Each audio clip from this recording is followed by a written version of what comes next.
Alright, so in this video we're going to take a look at this TYT charger base because it's kind of cutting out, and I think we might have a bad connection on it. We're going to go ahead and open this up. Hopefully it's just something simple. We can just resolder it. I've had this for a while, and I started having problems earlier this year. Specifically when I left like the radio on it all the time, and it would come out there and the radio would be dead and the charger was not charging. I'd wiggle the cord and it would start charging.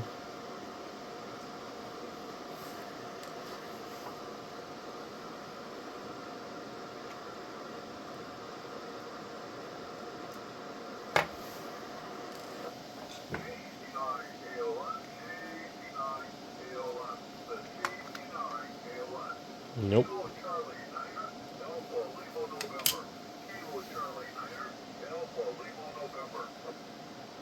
Good Lord. Some guy on 10 meters.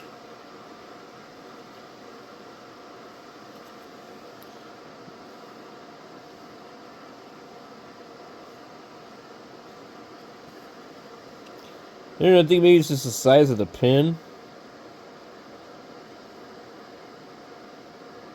And the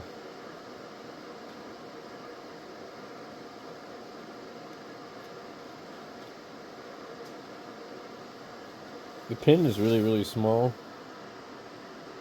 And the adapter kind of, I don't know. They make these new cords now. I don't really care for these as much. And I think maybe it's just not making good contact.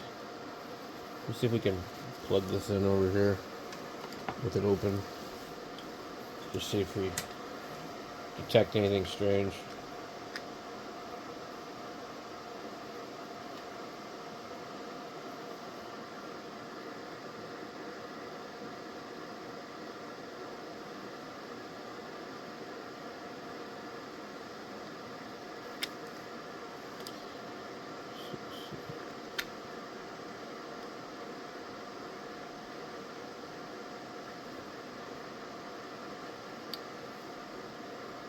Yeah, can't seem to get it to do anything weird.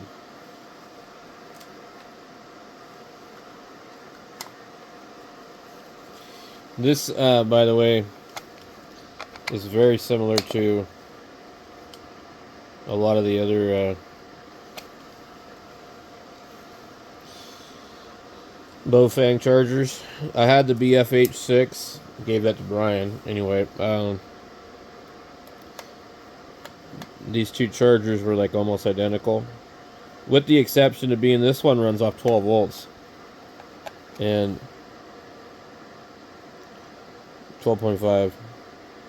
So the Bofang one is 7.5 or something. So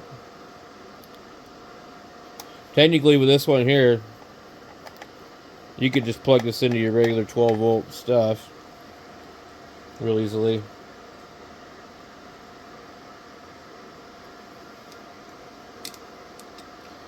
Maybe a cigarette lighter plug, which is funny because the Bofang BFH6 comes with a cigarette lighter plug.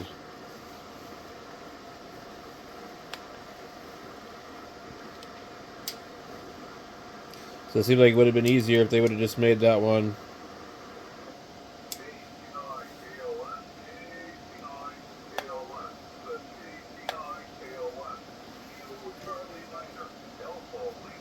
I'll notice a lot of the guys on 10 meters, they get on there and they sound like they're on the wrong band. If you know what I mean. If you don't, you don't. Well, I don't know what's up with this.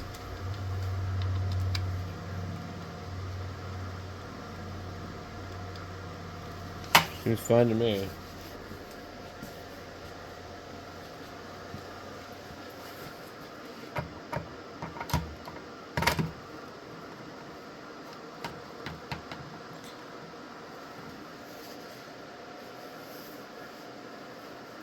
It's funny that I go to film it and now it ain't doing it.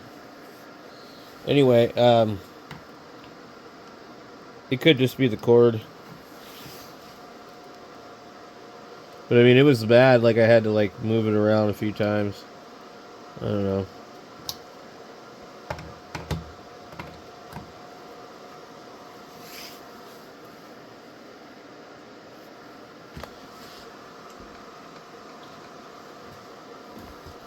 Seems to be fine now.